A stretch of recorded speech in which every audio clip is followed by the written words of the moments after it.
রজব মাস আসলেই আমরা এই মাসে শবে মেরাজ আছে, সেটা অমুক তারিখে, এই জিনিসটা আমাদের দেশের প্রায় সব মানুষের কাছে সংবাদ মাধ্যমগুলো পৌঁছে দেয়। কিন্তু যেই সংবাদটা পৌঁছানো দরকার, যেই সংবাদটা পৌঁছানোর জন্য কোরআনে তাগিদ দেওয়া আছে, সেই সংবাদটা এদেশে শতকরা তো দূরের কথা, হাজারে একজন মানুষও জানে কিনা সন্দেহ। সেটা হলো রজব মাস হলো সম্মানিত 4 মাসের একটা। আল্লাহ তাআলা কোরআনে কারীমে বলেছেন, ইয়াসআলুনাকা আনিশ শাহরিল হারাম কিতালিন ফীহি কুল কিতালুন ফীহি কাবীর ইলা আখিরিল আয়াত। আল্লাহ তাআলা অন্য আয়াতে বলেছেন, ইন্না ইদ্দাতাশ শুহুরি ইনদাল্লাহি 12 শাহরান ফী কিতাবিল্লাহ ইয়াওমা খালাকাস সামাওয়াতি ওয়াল আরদ মিনহা আরবাআতুন হুরুম। বছরে 12টি মাস আছে। এই 12 মাসের মধ্যে 4টি মাসকে আল্লাহ রাব্বুল আলামিন কোরআনে ঘোষণা দিয়েছেন সম্মানিত মাস। সেই সম্মানিত 4 মাসের একটি হলো এই রজব মাস।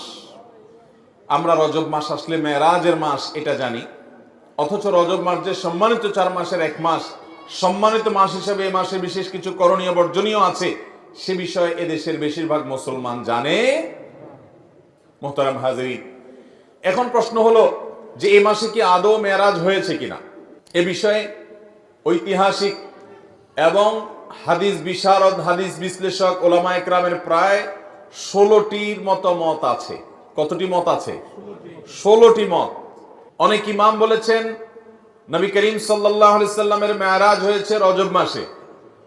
এর মধ্যে নির্দিষ্ট করে 27শে রজব, এই রাতে 27তম রাত রজব মাসের এই রাতে মেরাজ হওয়ার কথা বলেছেন ইমাম আব্দুল গনি আল মাকদিসি রাহিমাহুল্লাহ সহ আরো কয়েকজন হাতে গোনা ইমামগণ।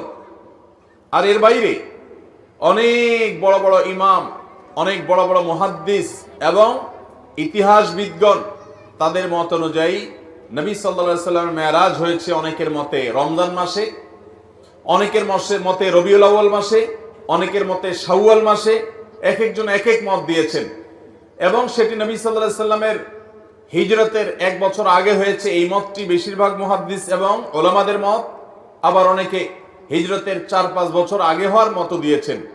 সর্বসাকল্যে প্রায় 16টি মত আছে এই মেরাজ ঠিক কবে হয়েছে সে বিষয়টি নিয়ে। তাহলে এখান থেকে বোঝা গেল রজবের 27 তারিখটি নবী করিম সাল্লাল্লাহু আলাইহি সাল্লামের মেরাজের রাত।